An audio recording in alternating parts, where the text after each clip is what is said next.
Hello everyone, this is Flatline, and today I'm going to be doing a PvP build again.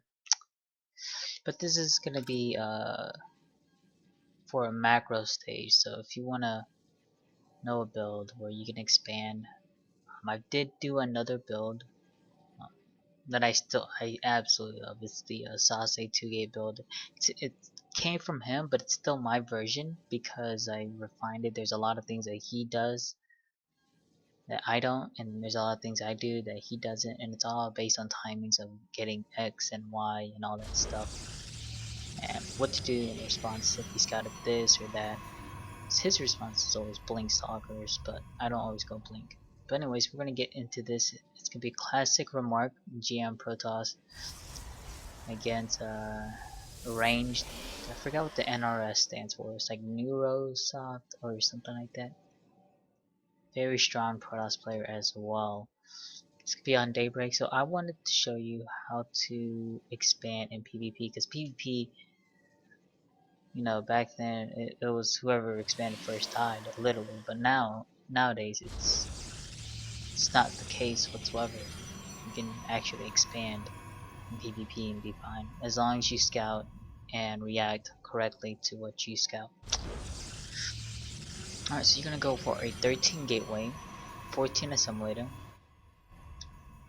And the way Remark does it is basically he wants to scout for any kind of proxies that range could possibly do. This was played on the ladder. So this pylon is very interesting, but I don't think it's necessary. He's gonna get a pylon on 17.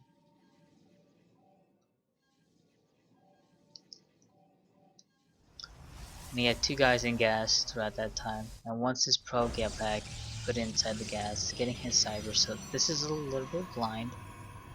But you'll soon see why it's okay if he goes blind with this. So he has 3 guys in gas, making a Zealot, getting the Cyber as well. You're gonna stay on one gateway for a while. You see him stockpiling up on some chronoboost right now. Basically use only 3 chronoboosts on your probes. And then from there you're gonna be dedicating most of the chronos on your warp gates research.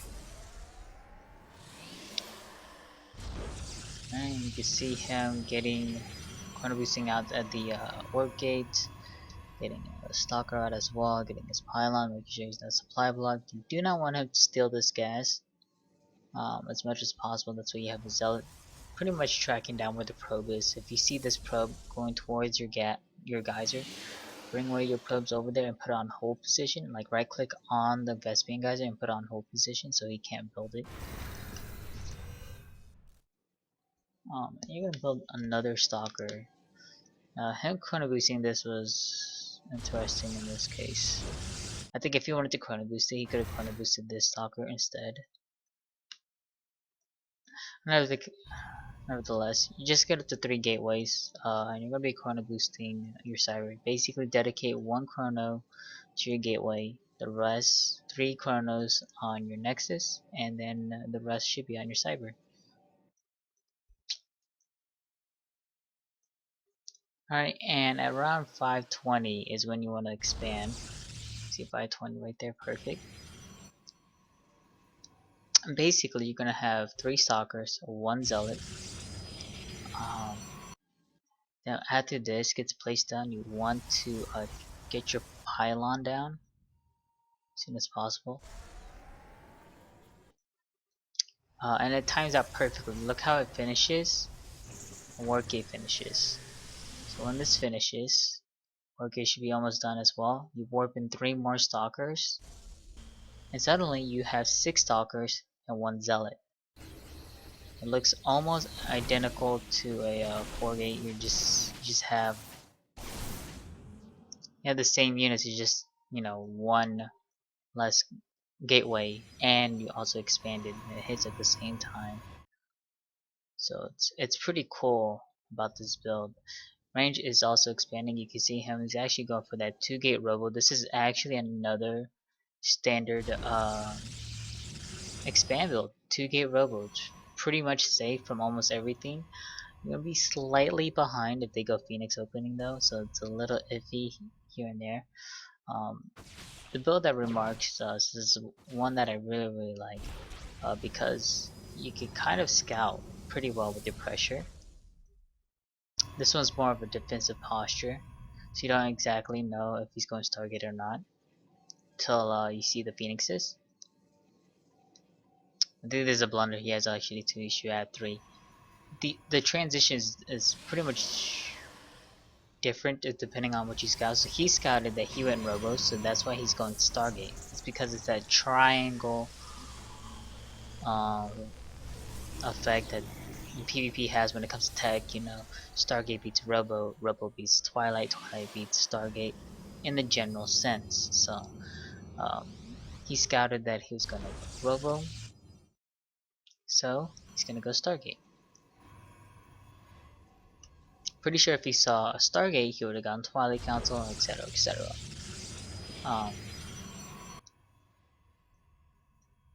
Looks like Range wants to move out. And this is a pretty cool call from him. He knows that the Phoenixes get they get exponentially, exponentially better as the game progresses because they get more. The more Phoenixes they have, the stronger they get. It's a lot harder to deal with 10 Phoenixes late in the game than it is to deal with 3 Phoenixes early in the game. Because they don't have all that energy stockpiled up for their Phoenixes. I'm just gonna go for a timing attack right here, but I'm not sure if it's gonna work. It does have a lot of sentries, so it's gonna all come down to his force fields, honestly. Mark, on the other hand, just has brute force, stalkers, and zealots, and this I like a lot. What the Phoenixes cuts with the, I just do not see how Range is gonna be able to bust through this. There's just a lot of units coming from Mark. So he's gonna pick up the sentries here. He picked up the one with the highest energy. He's also picking up the mortal, which was pretty weird. I think he wanted to click this sentry here that I just highlighted. And he accidentally messed up right there because it's the one with the most energy. You want to take out the one with the most energy. It looks like he's gonna go for the immortal, and the immortal looks like it's gonna get taken out. And once you kill out the immortal, this whole entire army becomes tremendously weak. And this push pretty much gets shut down completely from Mark. And there's the GG from Rain.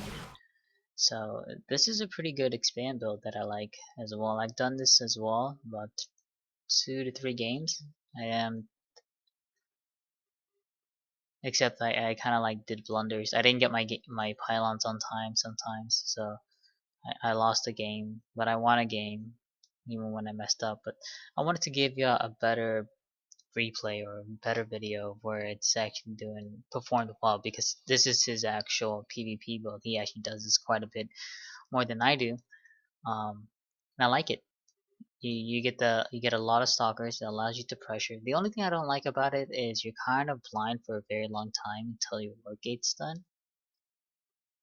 Obviously, if he doesn't see that many units, he would have to respond quickly to DTs.